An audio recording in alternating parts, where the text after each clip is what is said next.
सकल देवभ्यो नमः। పవిత్రమైనటువంటి మన యొక్క శ్రీ శ్రీ ద్రౌపది అమ్మవారి ధర్మరాజుల వెలసి ఉన్నటువంటి యొక్క ఎస్ఆర్పుర గ్రామంలో కూడా శ్రీ శ్రీ అమ్మవారు ద్రౌపది అమ్మవారు ధర్మరాజులు వారి దేవస్థానం ఎందు ప్రతి ఒక్క సంవత్సరం కూడా మహాభారత యజ్ఞాన్ని మన ఎస్ఆర్పురం గ్రామంలో చాలా గొప్పగా, అంటే ఎంతో గొప్పగా మన చిత్తూరు జిల్లాలోని ఎంతో పేరు ప్రఖ్యాతులు గడించినటువంటి మహాభారతంలో మన ఎస్ఆర్పురం అనేది ప్రప్రథమంగా ఆ స్థాయిలో ఉంటుందని మనం చెప్పుకోవచ్చు. ఎన్ని ఇబ్బందులు ఉన్నా కూడా పెద్దలందరూ కలుసుకుని లోకా సమస్త సుఖినో భవంతు గో బ్రాహ్మణేభ్యః అన్నట్లుగా పూర్వం అందరూ తపస్సులు యజ్ఞాలు అన్ని చేసేవారు. ఎందుకు? లోకమంతా కూడా చక్కగా సుభిక్షంగా వర్షాలు పడి పాడి పంటల చేత పశుపక్షాదుల చేత ఎటువంటి రోగాలు లేకుండా లోకా సమస్త సుఖినో భవంతు అందరూ కూడా హాయిగా ఉండాలన్నటువంటి ఉద్దేశం చేత మునులు యోగీశ్వరులు తపస్సిద్ధులు మన కోసం అందరూ కూడా తపస్సు చేసేవాళ్ళు. అప్పుడు ఈరోజు ఒక చక్కనైనటువంటి అవకాశం మనకు ఒక 30 గ్రామాలు అందరూ కూడా కలుసుకుని మన యొక్క ఎస్ఆర్పురం మహాభారత యజ్ఞాన్ని సంవత్సరం కూడా ఎంతో బ్రహ్మాండంగా అన్నదాన కార్యక్రమాల చేత అభిషేకాల చేత నిరంతర స్వామివారి కళ్యాణాలతో ఎంతో వెలసలినటువంటి మహాభారత యజ్ఞం మన ఎస్ఆర్పురం. ఇది నేను తొలిగానే మన భారతానికి రావడం అయినా వింటూనే ఉంటాను కదండి, వింటూనే ఉంటాను కదా మన భారతం గురించి. అందులో ఇలాంటి పెద్దవాళ్ళు నేను ఎక్కడున్నా ఎక్కడికి వస్తున్నా అప్పుడప్పుడు వచ్చి కనిపిస్తూనే ఉంటారు. ఈ రోజు నేను ఇక్కడికి రావడం నా అదృష్టంగా నేను భావిస్తున్నాను. సంవత్సరం అయితే నేను భారత స్టేజ్కి తమను భారత చేశాను. లాస్ట్ ఇయర్ మళ్ళీ కూడా 2 సంవత్సరాలు అందరూ గ్యాప్ తీసుకున్నారు హరిదాసులు. నాకైతే 1 సంవత్సరానికే మళ్ళీ అమ్మవారి యజ్ఞంలో అమ్మవారి కళ్యాణాన్ని చూడడం, అమ్మవారి కళ్యాణ హరికథాగానాన్ని చేయడం నిజంగానే ఈ పూర్వజన్మ సుకృత ఫలంగా నేను భావిస్తున్నాను. మనం అందరం కూడా అంటే మళ్ళీ కళ్యాణాన్ని చూస్తున్నాం, అందరం ఇక్కడికి వస్తున్నామంటే అది ఎన్నో జన్మల సుకృత ఫలంగా మనం భావించాలి. ఈ రోజు ఎస్ఆర్పురం గ్రామంలో మహాభారత యజ్ఞానికి చాలా చక్కగా ఎన్నో కార్యక్రమాలు ప్రతి ఒక్కరూ కూడా కలుసుకుని చేశారు.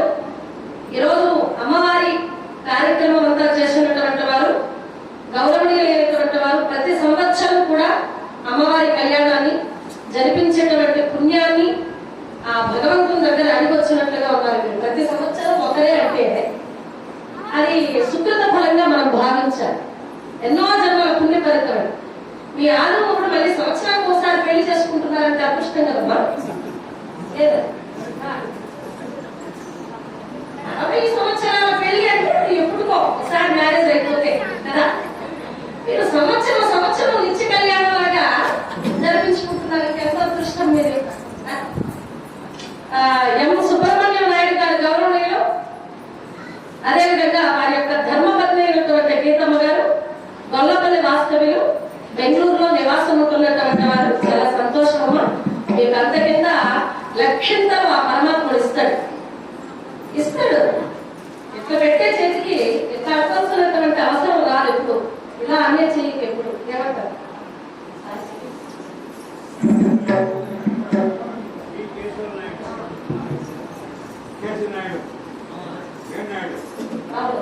సారు వేణునాయుడు గారు ప్రత్యేకంగా నేనేం చెప్పడం లేదు. గ్రామస్తులు అందరూ చేసుకున్న కార్యక్రమం నాకు చిరపరి చేస్తున్నటువంటి వారు పెద్దలు వేణునాయుడు గారు గౌరవనీయులు, మణి గారు, కేశవ నాయుడు గారు. వాళ్ళు ఉంటేనే ఈరోజు నేను ఇక్కడ ఉన్నా.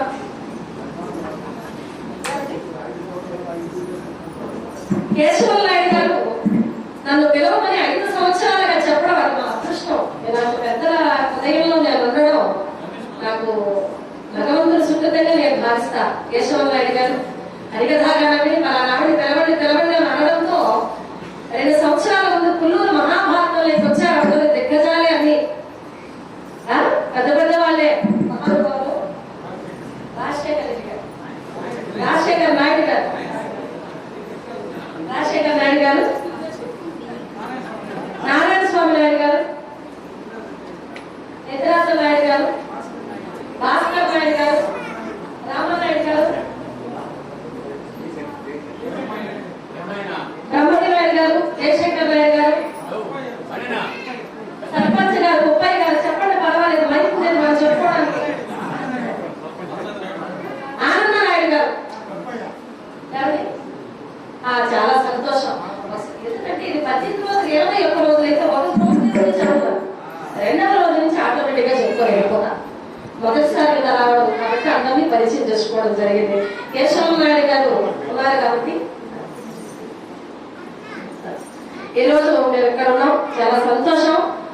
వస్తూనే మమ్మల్ని చాలా బాగా రిసీవ్ చేసుకున్నారు. యతిరాజు నాయుడు గారు అక్కడికి అక్కడికి అంతా కూడా మమ్మల్ని చేర్చడం, ఆ భోజనాలు అయితేనేది బ్రహ్మాండంగా ఒక్కరోజైనా ఒక కొద్ది క్షణాల్లోనే మన ధర్మకర్తలు అయితేనేది, మన ఆలయం విలువ అయితేనేది, మన అమ్మవారి స్థానం ఏమిటండి, మన గ్రామస్తుల గొప్పతనం అంతా కూడా నాకు అర్థమైంది. చాలా సంతోషం. మరి ఆ స్వామివారి కృప మరొక సంవత్సరం మనకి 18 రోజులు 21 రోజులు భారతం జరగాలని, ఏ రోగాలు రాకుండా ఉండాలని మనస్ఫూర్తిగా మనందరం కోరుకుందాం. పెద్దలందరికీ కూడా మరొక్కసారి మా హరికథా బృందం తరఫున హృదయపూర్వక నమస్కారాలు తెలియజేసుకుంటున్నానండి. చాలా చాలా సంతోషం. కళ్యాణ దంపతులకు నిత్య కళ్యాణం, ఆ స్వామివారి కృప మీ మీద ఉండాలని, ఆ యొక్క ద్రౌపది అమ్మవారు, ఆ ధర్మరాజు సమేత భీమార్జునుడు యొక్క సఖదేవుడు, వాసుదేవుడు శ్రీకృష్ణ పరమాత్మ మన యొక్క 30 గ్రామాలకు కూడా తోడునేడుగా ఉండి గ్రామ దేవతగా వెలసి ఆ ఐగిరిలందరి మహిషాసుల మధ్యని ఎల్లవేళలా కూడా అందరినీ కూడా ఆ అమ్మ కృప చేత చల్లగా చూడాలని మనసావాచ ప్రార్థిస్తూ, ఈ ఒక్కరోజు యజ్ఞమైన మనది 31 రోజు చేసినటువంటి యజ్ఞ ఫలితాన్ని అమ్మవారు మనందరికీ ఇవ్వాలని, యొక్క సుమంగళిత్వ సర్వ సౌభాగ్యాలు అందరికీ ఇవ్వాలని మనసావాచ ప్రార్థిస్తూ ఇక కథలోనికి వెళ్దాం. ఒకసారి గట్టిగా గోవింద నామస్మరణ.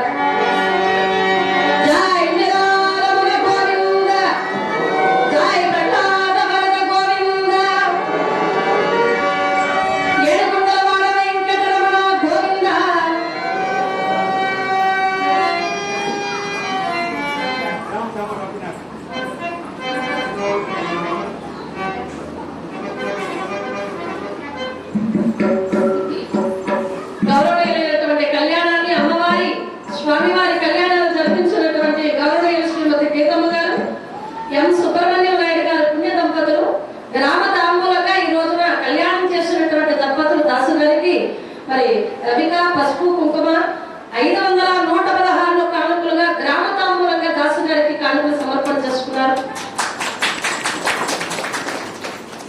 ఎంతకెంత లక్షింతలు 500 కోట్లుగా ఆపద్బాంధవుడి యొక్క పుత్ర పౌత్రాలకు ఎవరికి ఇవ్వాలి.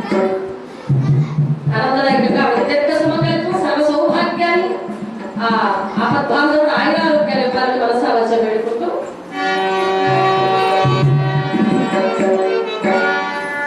ప్రప్రథమంగా నెలవాయి కొత్త ఇంట్లో వాస్తవుల కృష్ణయ్య శెట్టి గారు దాసు గారికి 50 రూపాయలు, గుడికి 50 రూపాయలు, వాయిద్యం బృందానికి 50 రూపాయలు కానుకలుగా సమర్పణ చేసుకున్నారని కృష్ణయ్య శెట్టి గారు కొత్త ఇంట్లో వాస్తవ్యం.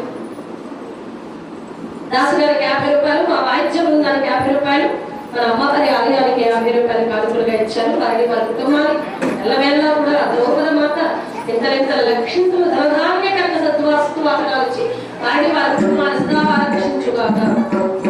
ఈనాటి మన యొక్క సత్యభాగానం అమ్మవారి కళ్యాణం. ద్రౌపది అమ్మవారి కళ్యాణాన్ని ఆ రోజున మనం ఎవరూ చూడలేకపోయి ఉండవచ్చునేమో. ఇప్పుడు కన్నుల పండుగ ఆవిడ కళ్యాణాన్ని చూశారు. శ్రవణానందకరంగా ఈనాడు జరగబోయి శ్రీ ద్రౌపది అమ్మవారి పాండవ కళ్యాణ వైభోగాన్ని విని మమ్మల్ని ఆశీర్వదిస్తారని, స్వామివారి కృపకు కృతార్థులవుతారని పెద్దలందరినీ కూడా ప్రార్థిస్తూ జై లక్ష్మీరమణ గోవింద. మహాభారతం. ఈ మహాభారతం ఎవరు విన్నా, ఎవరు చదివినా, ఎవరు రాసినా అమంతానంద కందరత హృదయాల ముందులవుతారని వ్యాసో నారాయణో హరికి 108 ఉపనిషత్తుల చేత, 18 పురాణముల చేత, చతుర్వేదముల చేత చరాచర బ్రహ్మాండమంతా కూడా తనకు తాను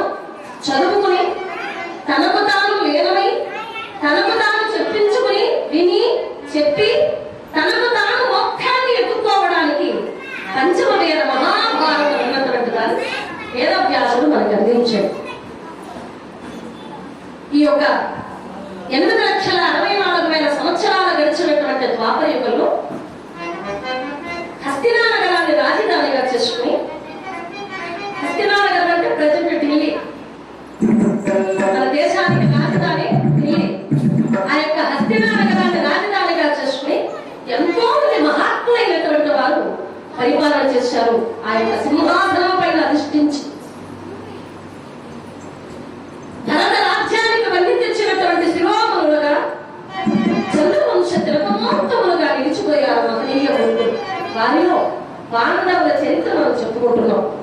పాండవులు ఎవరయ్యా అంటే బ్రహ్మకు మరీచి, మరీచికి కశ్యపుడు, కశ్యపుడికి చంద్రుడు, చంద్రుడికి పురూరవుడు, పురూరవునికి ఆయువు, ఆయువునికి నౌషుడు, నౌషుడికి యయాతి, యయాతికి పూరుడు, పూరుడికి జనమేజయుడు, జనమేజయునికి సంయాతి, సంయాతికి అకమ్యాతి, అకమ్యాతికి సార్వభౌముడు, సార్వభౌముడికి జయసేనుడు, జయసేనుడు అగాచనుడు, అగాచనుడు కరికుడు, అరికుడికి మహాభవుడు, మహాభవుడికి ఐతాళికుడు, ఐతాళికుడికి అక్రోధనుడు, అక్రోధనుడికి దేవాదిని, దేవాదినికి వృక్షుడు, వృక్షుడికి మధురానందుడు, మధురానందుకు నీలుడు, నీలుడికి త్రిషుడు, త్రిషుడికి దుష్యంతుడు, దుష్యంతుడికి భరతుడు, భరతుడికి భువన్యుడు, భువన్యుడికి సుహోత్రుడు, సుహోత్రుడికి హస్తి, హస్తికి పికుంఠరుడు, పికుంఠరుడికి అజావీరుడు, అజావీరుడికి సంపన్నుడు, సంపన్నుడికి కురుడు, కురుడుకు విధూరతుడు, విధూరతుడికి అనశ్వరుడు, అనశ్వరుడికి ప్రతిష్టాసురుడు, ప్రతిష్టాసురుడికి భీమసేనుడు, భీమసేనుడికి ప్రదీపుడు,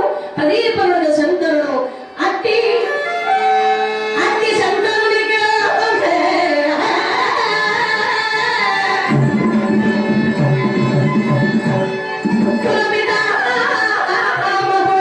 భీష్మాచారి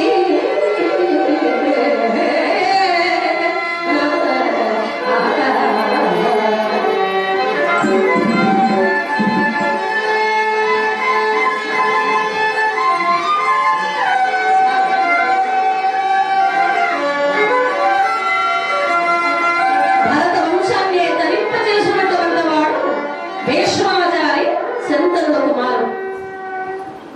మహనీయుడు భీష్మాచారి బ్రహ్మచర్య వ్రతదీక్ష పూరడం వలన తన పిరతల్లైనటువంటి సత్యవతి వివాహార్థమై వివాహం ఆనుకున్నాడు కనుక ఆ వంశాంతరం నిలిచిపోతున్నటువంటి ఉద్దేశంతో ఆ సత్యవతికి కలిగినటువంటి చిత్రాంగద విచిత్ర వీర్యులను, విచిత్ర వీర్యుల భార్యలైనటువంటి అంబిక, అంబాలికను భర్తను పోగొట్టుకున్నటువంటి కదా దేవర న్యాయం ప్రకారంగా వ్యాసో నారాయణో కలిగి అప్పటి అన్నారు కదా కృష్ణద్వైపాయుడు ఆ మహనీయ మూర్తిని రప్పించి అంబిక అంబాలికల చేత సంకల్పింపచేసి వారికి కలిగిన వేదవ్యాసుని వలన ధృతరాష్ట్ర పాండురాజ సోదకాంతయందు విదుర మహాశయుడు జయ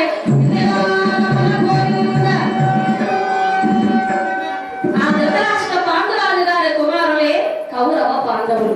పాండవ మధ్యముడు అర్జునుడు, అర్జునుడు కుమారుడి అభిమన్యుడు, అతి సింహశూరుడైనటువంటి వీరాభిమన్యుల కుమారుడే పరీక్షతో, అతి పరీక్షతో కుమారుడే జనమేజయుడు.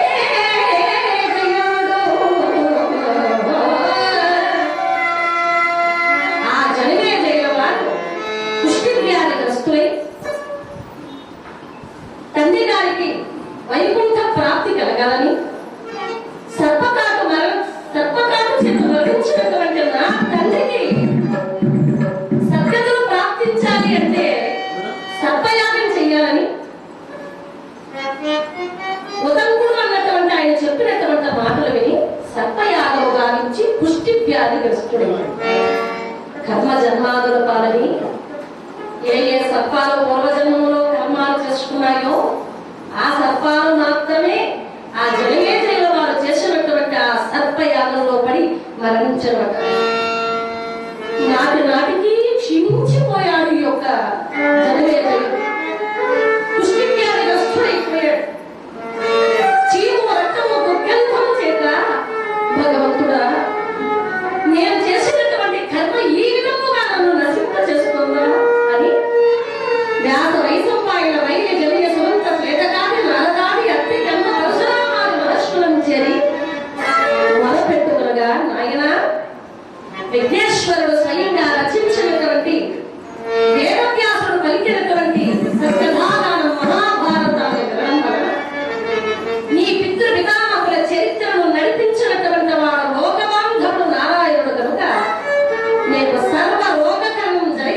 నీ యొక్క తాత ముత్తాతలకు మోక్షప్రదాయం అవుతుంది అని చెప్పగా జనమేజయుడు వారు మంత్రి పురోహిత బంధు మిత్రులతో ఈ విధంగా కూర్చుని వేదవ్యాస మహాముని శిష్యుడైనటువంటి వైశంపాయనుల వారు సత్కథాగానాన్ని చెబుతుండగా ఆ పంచమ వేద మహాభారతాన్ని విని అనుకరించి తన రాజ్యాన్ని తరింప చేసుకుని తన యొక్క వంశాంకురాన్ని నిలబెట్టుకున్నాడు మహనీయుడు. అందుకే ఆనాడు నుండి ఈనాటి వరకు కూడా మహాభారతాన్ని పెట్టిస్తే ఏమవుతుందయ్యా అని ఎవరైనా తెలియని వాళ్ళు ప్రశ్నిస్తే మన గ్రామ పెద్దలైతేనేమండి, తెలిసినటువంటి వారు, భారతాన్ని చదివినటువంటి వారు వారికి చెబుతూ ఉంటారు. మహాభారతాన్ని చదవడం వలన, చెప్పించడం వలన హరికథా రూపంలో ఎవరికి ఏ ఆటంకాలు లేకుండా ఆనందదాయకంగా ఉంటారు. పంచమ వేదము పరలోక సాధన, పంచమ వేదము పరలోక సాధన,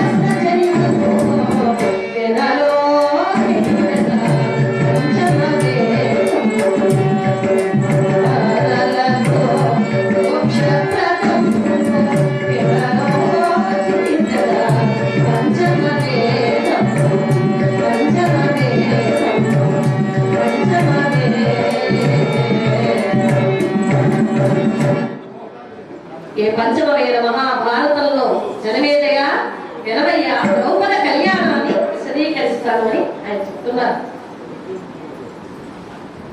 భూలోకంలో పుట్టినటువంటి ప్రతి ఒక్క మానవుడికి కూడా కష్టం తప్పలేదని మనం భావిస్తాం. కృతయుగం, త్రేతాయుగం, ద్వాపరయుగాలలో షట్చక్రవర్తులైనటువంటి వారు, ధర్మమూర్తి అయినటువంటి, ధర్మదేవత అయినటువంటి శ్రీరామచంద్రుడు అంటే వాడే జన్మించాడు. ఎన్నో అగచాట్లు పడ్డాడు. సత్య హరిశ్చంద్రుడు అనేటువంటి వాడు ఎన్ని బాధలు పడినా చిట్ట చివర ఇలాంటి వారందరికీ శాశ్వత ఆనందాన్ని భగవంతుడు ఇస్తూ వచ్చాడు. అందులో ధర్మరాజు గారు కూడా యథావిధిగా మంచి వాళ్ళకు కష్టాలు తప్పవు అన్నట్లుగా దాయాదులైనటువంటి ఆ ధృతరాష్ట్రుని కుమారుడైనటువంటి ఆ దుర్యోధనాది ఆ శత సోదర కౌరవ బృందం చేత ఎన్నో అగచాట్లు పడ్డాడు. ఆయన ఎన్నో అగచాట్లు పడ్డాడు. కారణం ఏమిటండి అంటే చిన్నతనంలోనే తండ్రిని కోల్పోయారు, పాండురాజు గారిని కోల్పోయారు పాండవులు. పెద్దలైనటువంటి వాళ్ళందరూ కూడా చేర్చారు, ఆయన్ని హస్తినానగరానికి చేర్చారు పాండవులు. ధర్మద భీమార్జున నకుల సహదేవులు ఎంత చక్కగా పెరిగి పెద్దవుతున్నా మనసులో తండ్రి లేడే అన్నటువంటి బాధ నాటి నాటికి కలిగేది పాండవులు.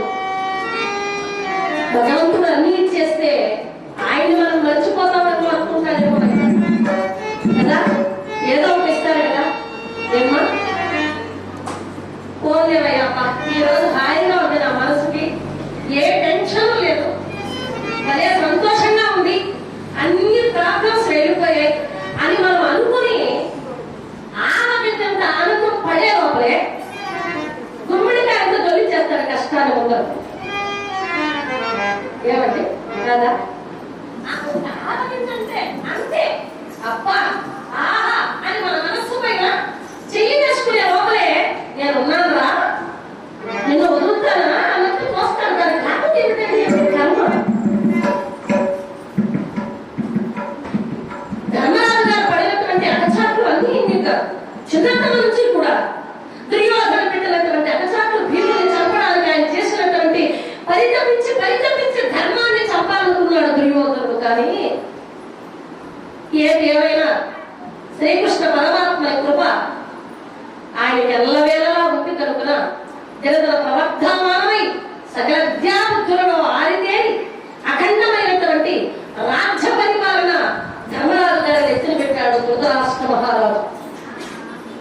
హస్తినా నగరాన్ని 5 సంవత్సరాలు చక్కగా పరిపాలన చేశాడు ధర్మరాజు గారు. 5 సంవత్సరాలు పరిపాలన చేస్తున్నటువంటి ఆ వేద ధర్మరాజును చూసి మనసులో అలిగినటువంటి దుర్యోధనుడు తండ్రి కడికి వెళ్ళి ఈయన తానంటే ఆయన తందాన అంటారు. అదే జరిగేది. ఉచిత బుద్ధి కలిగినటువంటి సుయోధనుడు రాజ్య పరిపాలన కావాలి అన్నటువంటి ఉద్దేశం చేత వారిని లాఖ్యా నగరానికి అనగా కాశీ వారణాసి పుణ్యక్షేత్రానికి పంపించి ఎన్నో ఇక్కట్లు వారిని గురి చేసి ఆ లాఖ్యా నగరంలో దగ్ధం చేయాలని ప్రయత్నం చేసిన పరమాత్మని కృపచేత బయటపడ్డారు. అక్కడి నుంచి వెళ్ళారు. బ్రాహ్మణ వేషాల చేత బకాసురుని మట్టుబెట్టినటువంటి వారి దానికన్నా మునుపు హిడింబాసురుని మట్టుబెట్టి హిడింపుని వివాహమాడి నటువక్షసుడికి జన్మనిచ్చాడు సాక్షాత్తు భీమసేనుడు. బ్రాహ్మణ రూపాలలోనైనా ఆనందంగా బతుకుతున్నారు. దాని అర్థం ఏమిటో చెప్పనా అమ్మా?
ఎంత అందగాడైనా ఎంత రాజకీయవేత్త అయినా ఎంత పేరు ప్రఖ్యాతులు గడించినా ఏమి పట్టుకెళ్ళేది ఏమీ లేదు.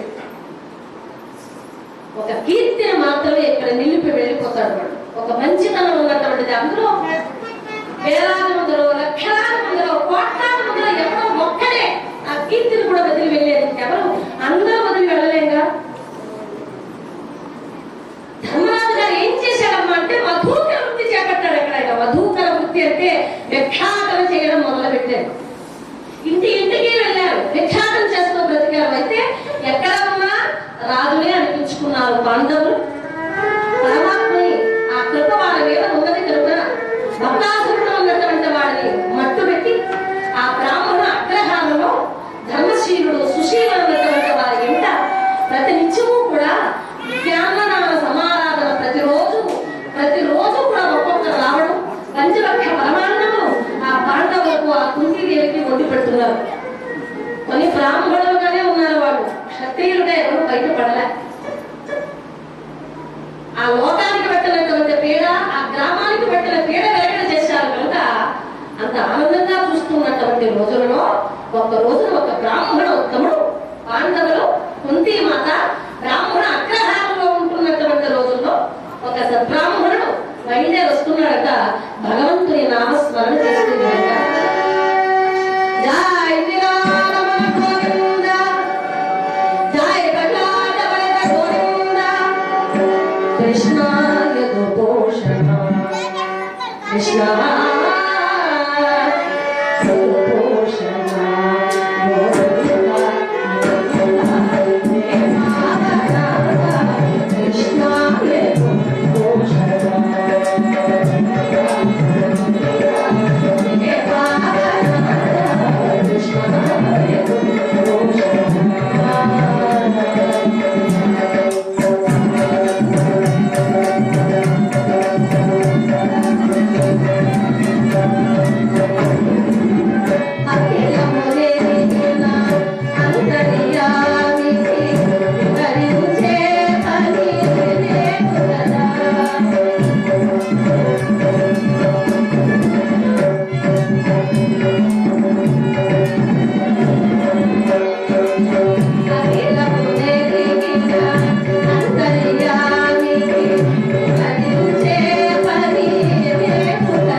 కలవు స్మరణానుముక్తి కలియుగంలో గోవింద నామస్మరణ ఒక్కటి మాత్రమే. తెలివే సుజనము సీతారామ స్మరణమే పావనం. మనం ఎక్కడున్నా ఒక్కసారి మనస్ఫూర్తిగా చిత్తశుద్ధి చేత గోవింద శివ శంకర రామ అనుకుంటే చాలక మోక్ష పదాయకం కలుగుతుంది. ఎక్కడ శుద్ధి లేకుండా, ఎక్కడి నుంచి గోవిందాన్ని రాకుండా ఎన్ని భారతాలు విన్నా వృధానే, ఎన్ని రామాయణాలు పారాయణ చేసినా వృధానే, రామకోటి రాసిన వ్యర్థమే.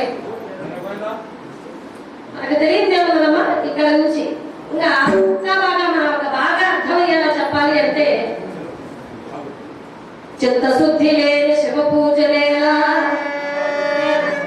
చిత్తశుద్ధి లేని శివ పూజలేలా, ఆత్మశుద్ధి లేని ఆచారమతియేలా. చిత్తశుద్ధి లేని శివ పూజలేలా, ఆత్మశుద్ధి లేని ఆచారమేలా, బాండ శుద్ధి లేని పాకమేలా, విశ్వదాభిరామ విగ్రహమేమా. ఎప్పుడో వండిన పదార్థాన్ని చక్కగా పదార్థం మాత్రం తినేసి పాత్ర అలాగే పెట్టేసి ఆ ఎల్లుండి కడుక్కుందాం లేకపోయింది ఏమిటి అని మళ్ళీ ఇదే పాత్రలో మళ్ళీ మళ్ళీ మళ్ళీ వండుతూ ఉంటే తింటామా? మన ఆడవాళ్ళు చెప్పాలన్నమాట. ఆడవాళ్ళే కదా, మగవాళ్ళు కూడా వంట చేసే మెంబర్షిప్ మధ్య చాలా వెలిగిపోయారు. తమిష్టం 2 రోజులు అదే దాంతో వంట చేస్తే తింటామా? నువ్వు వంట చేసి పెట్టున్నావు నాకు మగవాళ్ళే ఇప్పుడు చాలా వరకు 99% మగవాళ్ళే వండుతున్నారు, నేను తింటున్నాం. చూసారా, మిమ్మల్ని చూస్తున్నారు ఆవిడ.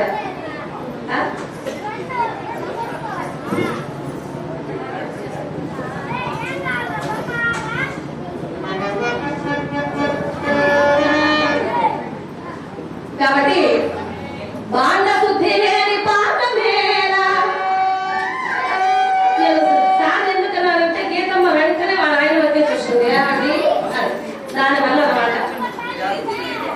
చేయరా మీ దగ్గర చేపిస్తారా అంతే అమ్మ వాళ్ళు.